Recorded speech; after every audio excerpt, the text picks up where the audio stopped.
Good afternoon, YouTube. Greg Martin again with HDM Law Comics and Collecting. Um, Want to do a couple things, talk a couple things.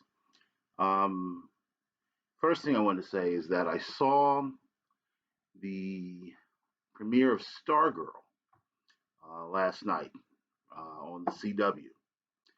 And one thing about the CW is that usually, I started watching the CW back when they had the start of the Arrowverse, which was Green Arrow.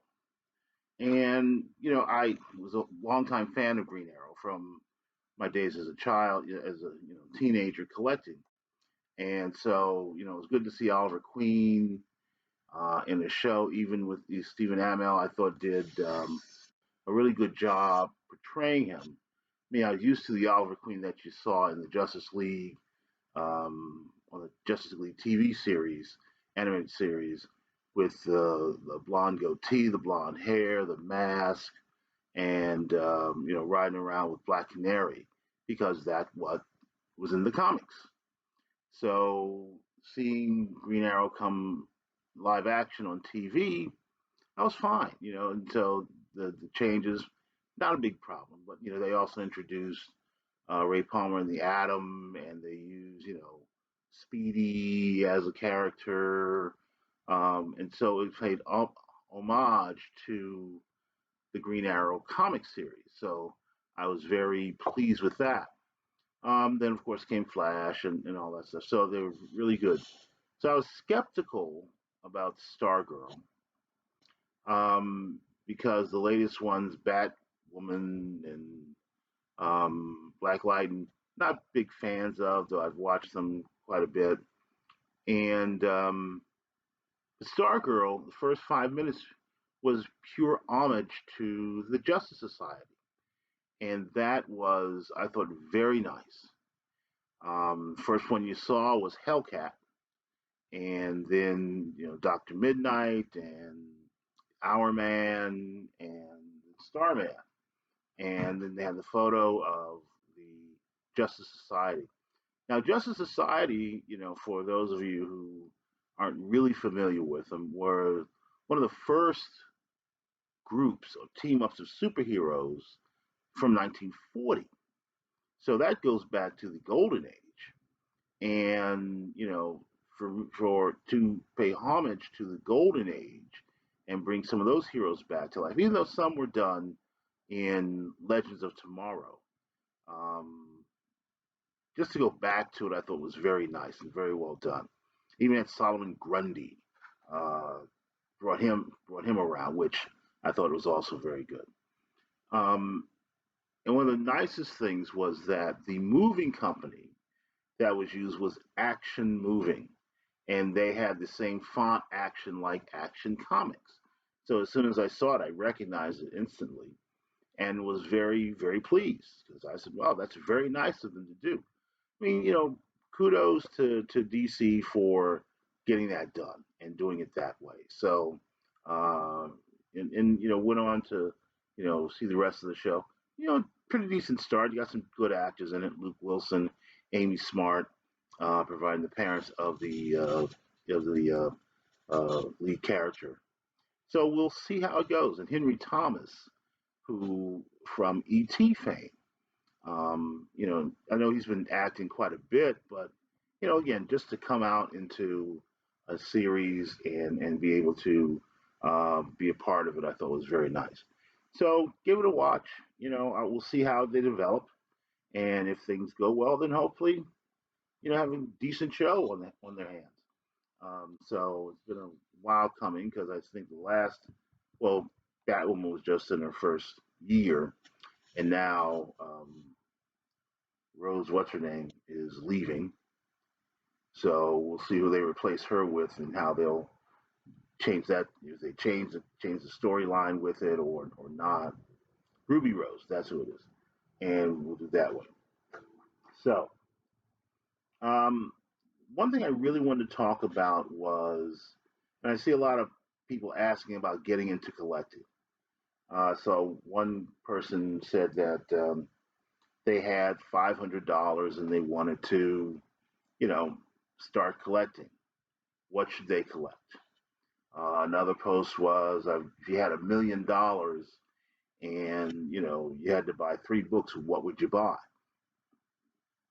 And various people from various walks and various viewpoints, gave their opinion. Um, so I thought about how I was able to get started in collecting, what really helps me out. Because collecting, you have to, you know, if you're into collecting to try to make money and flip things, as I always say, you're in the wrong hobby. Comic books is a hobby. I collected comic books because I love them and I like the heroes, and brought me lots of joy and hours of reading pleasure. So now when you see people trying to get into it, they try to figure out what's the best way to do it. Now, I live in the Washington D.C. area. I've been in Washington, all my life. So one of the things I learned when collecting was developing relationships. Um, Became very important in my collecting because those relationships allow you to you benefit tremendously when you develop a relationship. I saw a video the other day. Shout out to Team CGC 9.8 up in Canada. Again, Manny and Chino. I'll be there tonight, ready to take some keys um, and some old issues, some Silver Age 12 centers, to comic book flipping, to Kevin Anderson, to Manny and Chino. Again, Chino Comics and More on YouTube, R&R Comics in Houston, um, and Comic Book Genius, Canadian Comic Collector, and all the other people. And those who subscribe to me, hey, greatly appreciate it. I hope I can return the favor as well. Um, and I said developing. So one of the biggest things about collecting was everyone has a local comic shop. Um, you go to a place where you go buy your comics. And mine now is Lost in Time toys. Marty. You've heard me talk about Marty. I buy a lot of slabs from Marty. I bought quite a few Silver Age issues from Marty as well because he doesn't do modern stuff. If I need modern stuff, I'll go to Third Eye Comics down in Annapolis. Huge store, have everything. Small amount of back issues. Um, Tons of Funko Pops. The largest Funko Pop retail display I've ever seen. And I can't stand Funko Pops. They have the statues, they have all the other stuff. So if you're into any kind of comics or that stuff, Third Eye Comics in Annapolis is the place to be. They have a whole separate store for video games. So that's the place. Shazam Comics is another one that I frequent a lot for back issues, but again, different type of back issues. Um, and so I mentioned that because yesterday, because we're still in the middle of the pandemic, and a lot of the retail stores are closed.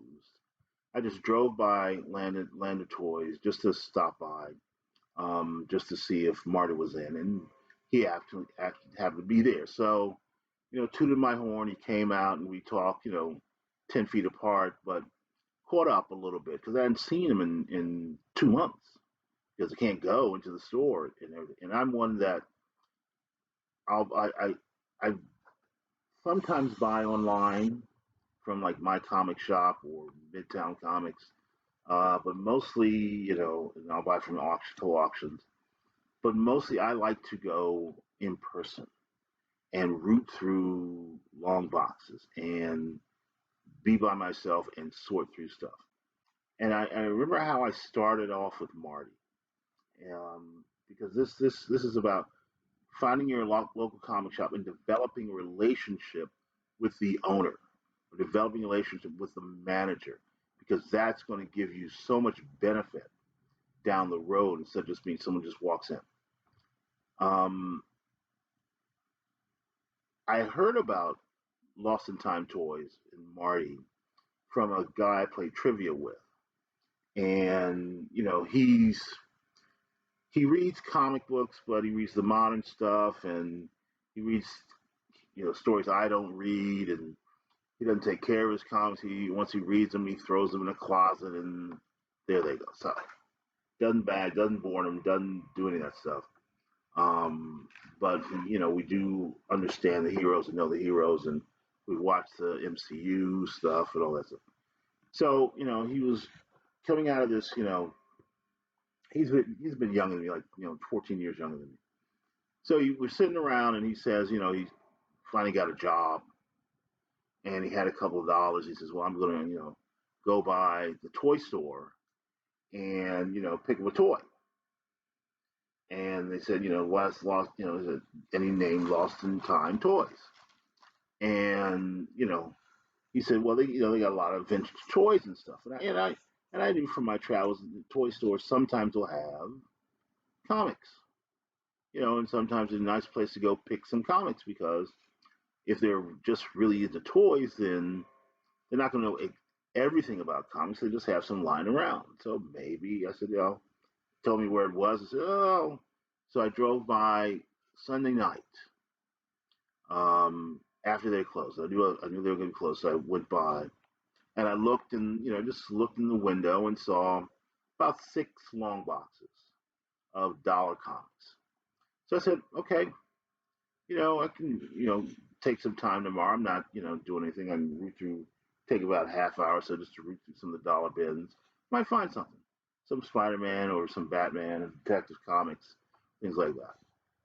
So I came back the next day, Monday, and Marty, as most of the time, he'll sit. He was not sitting at the front register at the door. Another guy was sitting at the front register at the door, and I walked in and I said, he's like, "Hey, can I help you?" I said, "Well," and it's like this huge 3 stores of just toys. I mean, just massive amount of toys. And I said, "Well, I came to look at some comic books." And so I just saw the comic books over there. He says, "Well, those are the dollar comics, but the good comics are over against the wall." So I said, "Okay, well, let's go look at the good comics, cuz you got good comics. Let's go look at them." So I go over to the wall, and he has 2 display cases full of slabs, full of slabs. Okay, and I notice immediately he has 3 Incredible Hulk 181s in the case. He has an 8.5, he has a 5.0, and he has a 9.4. Okay, I mean, really, I've seen Incredible Hulk 181, but I've never seen 3 and slabbed 3. But that wasn't the only thing. On the back wall, on the top, there's an Amazing Fantasy 15 in a 1.5. Okay, I'm sorry. I'd never seen an Amazing Fantasy 15, but everyone knows what it looks like. You've seen pictures and all that stuff. There in the store on that display is an Amazing Fantasy 15. Okay, so now my head goes, clearly this man knows comics. This place knows comics because to have 3 Incredible Hulk 181 and an Amazing Fantasy 15 together, and then of course, I want to say about 30 other slabs that were, the man knows something about comics. And then to look behind and see boxes and short boxes, about 6 or 7 half long boxes full of slabs. I was like, you gotta be kidding. So then, I went back front. I said, who's your comic guy? So well, that's Marty. Marty's a comic guy. Okay, well, when Marty's around, I like to talk to him because, Marty. So Marty came up and I didn't know he was the owner at the time. And he says, well, he says, can I help you? I said, well, you got a ton of slabs here. I mean, a ton. How come they're not out? He says, well, if you tell me what you're looking for, I probably can find it for you. I have no idea what I'm looking for because you have so many. Can I look through them? He says, well, there are a lot of them. Yeah, there are. But I have no idea what I'd want because I have no idea what you have. There's not one specific thing I'm looking for. I'm just, want to see the slabs. I mean, geez, who has this many comics graded? I've never been in a store that had this many comics graded ever, ever. Okay.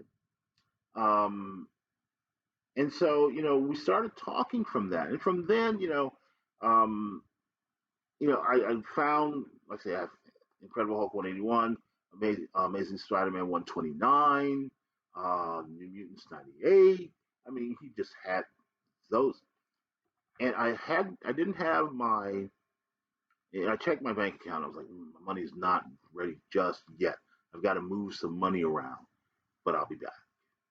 And so I came back the next day. I put some money in my account, um, and I bought Incredible Hulk 181, Amazing Spider-Man 129, the New Mutants 98, and two others.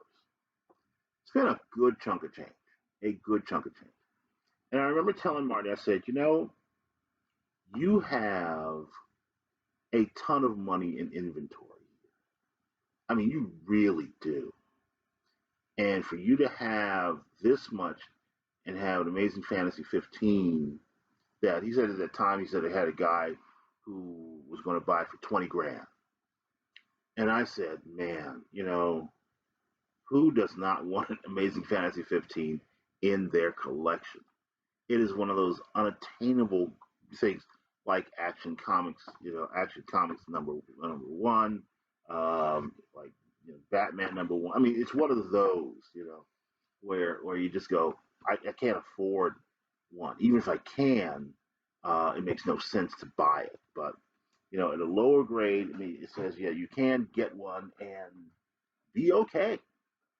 Um, so that established credibility with Marty because we talked for a good hour, hour and a half, and he understood that I understood business. Um, he understood that I understood hit back issue comics and value in the comics and what it took for him to have the setup that he has and respect him. And so one of the things that you do when you establish that relationship with the owner, um, and they know that you're legit, they know that you have money to spend, and you respect and you understand what they do, it gives you a connection that helps. So I remember I got that Hulk 181. I spent I want to say $5,200 for it. And at the time, I went back.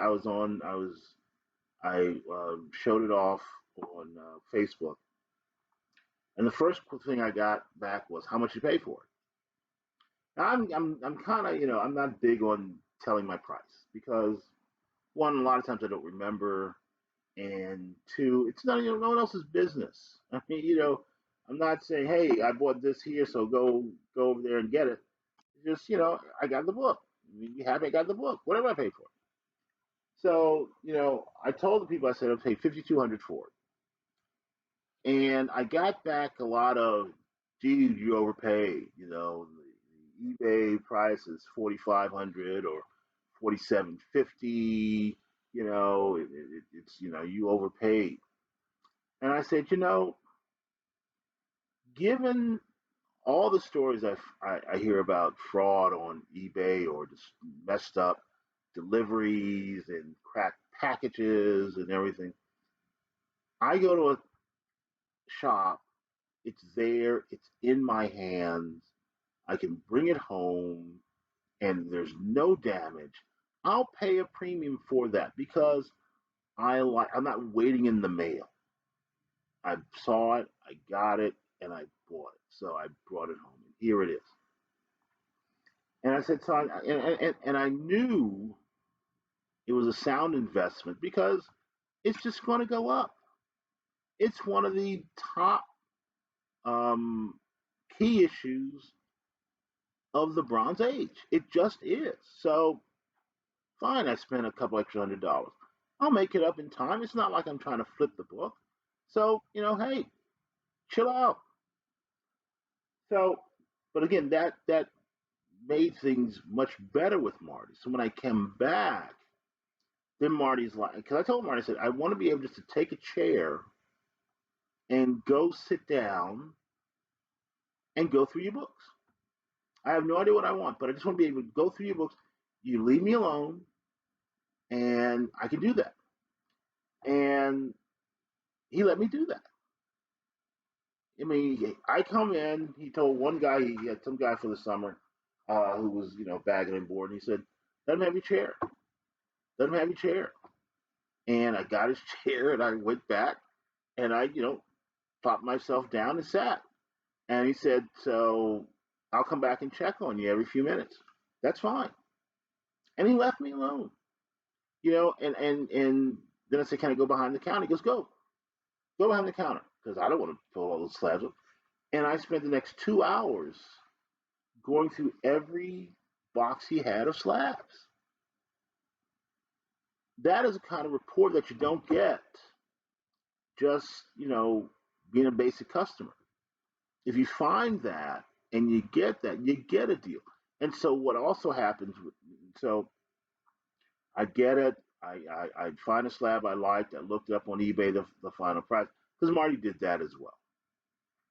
And, I said, okay, since I have this, can you give me I need a break because I'm buying, I bought a ton of stuff from you last time. I'm buying a decent amount from you now. I'd like some kind of discount from your regular price.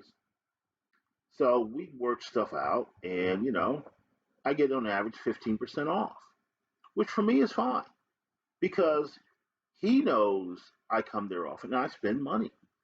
I know I'm not going anyplace else but him.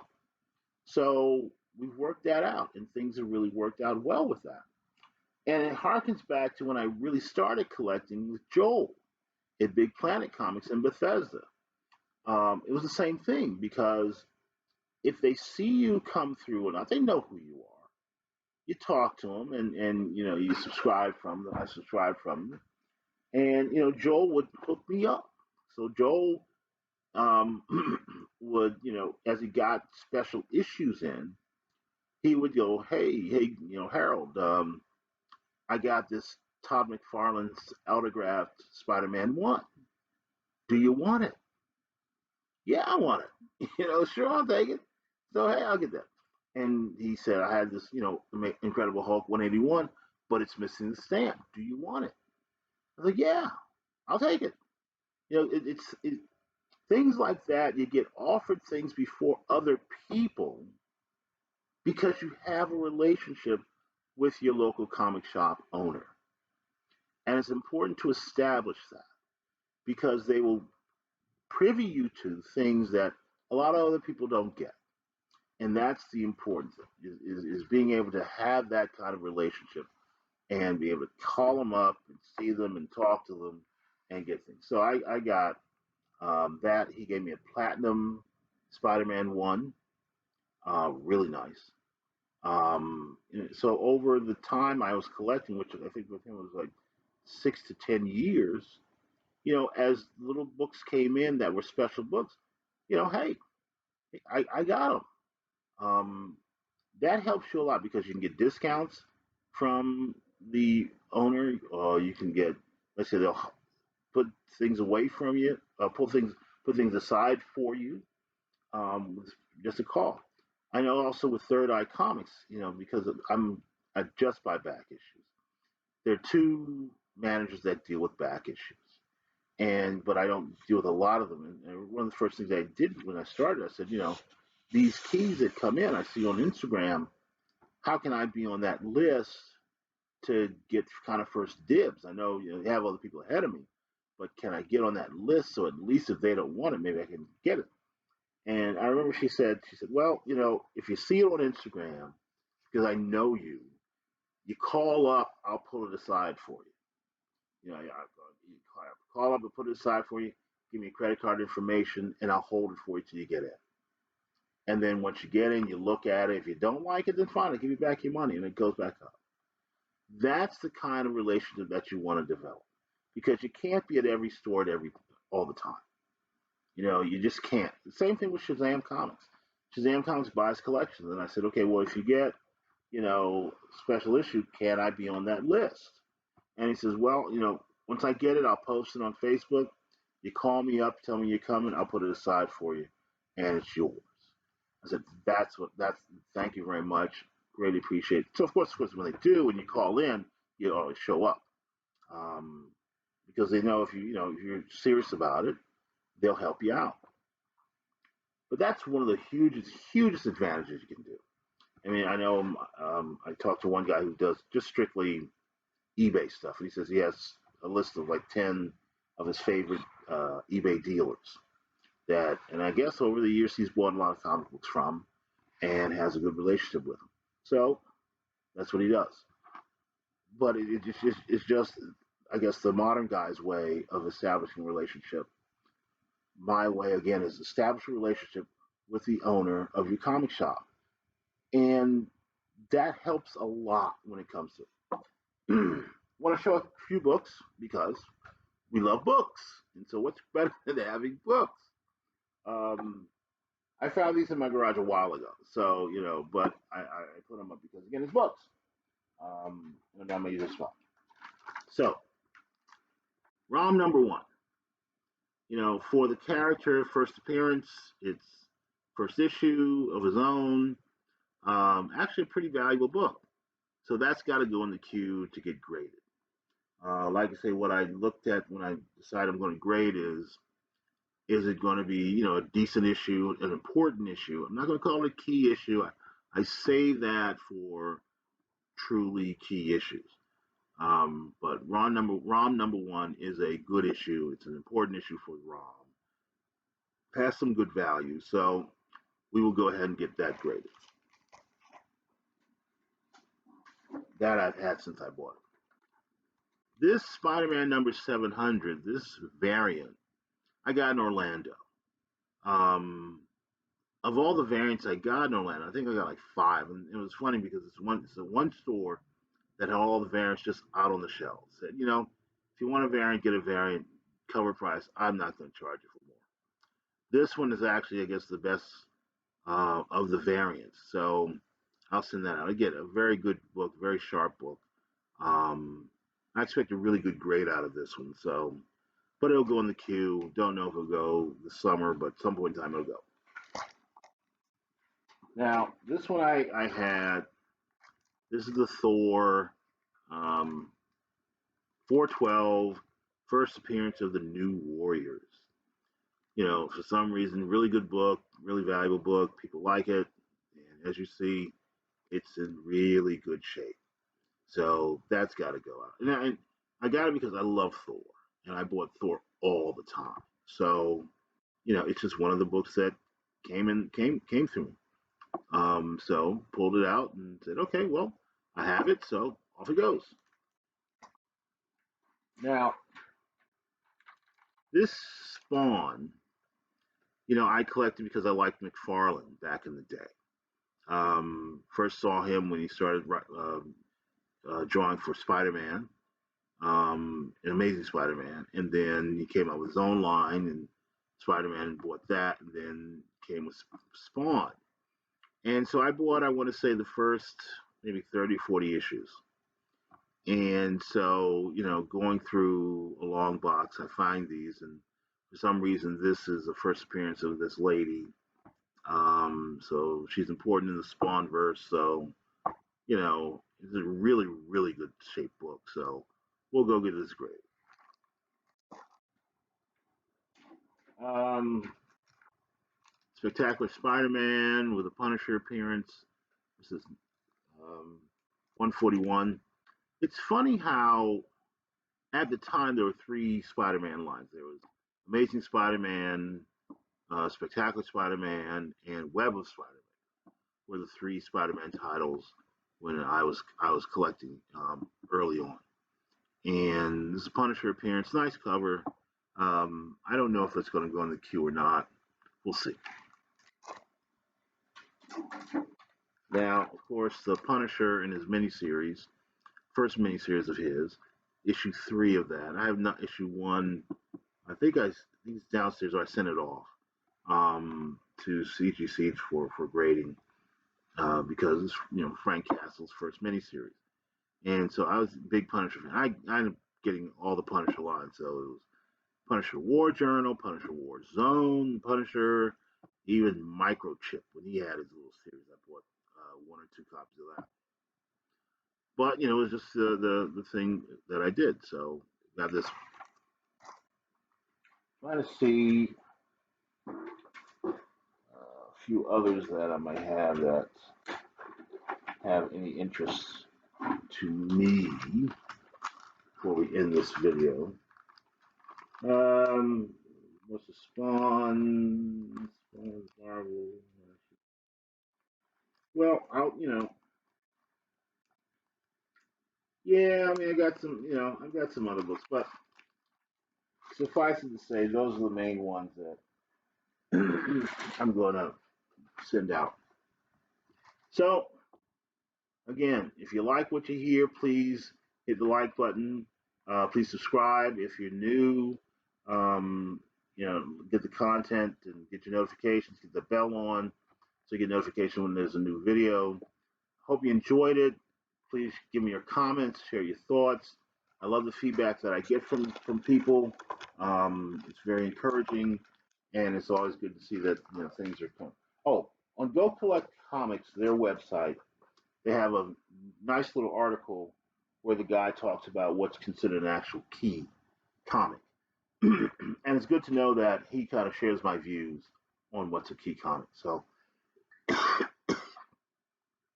I tell you, so good collecting. Again, collecting comics is a hobby. It should just be a hobby.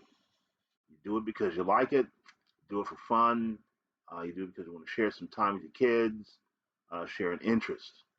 It is not going to make you money.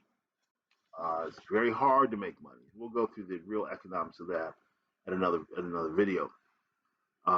So again, you need to use your disposable income when collecting comics. And like I said, collect what you like, and then you can't be disappointed. All right, YouTubers. See you next time.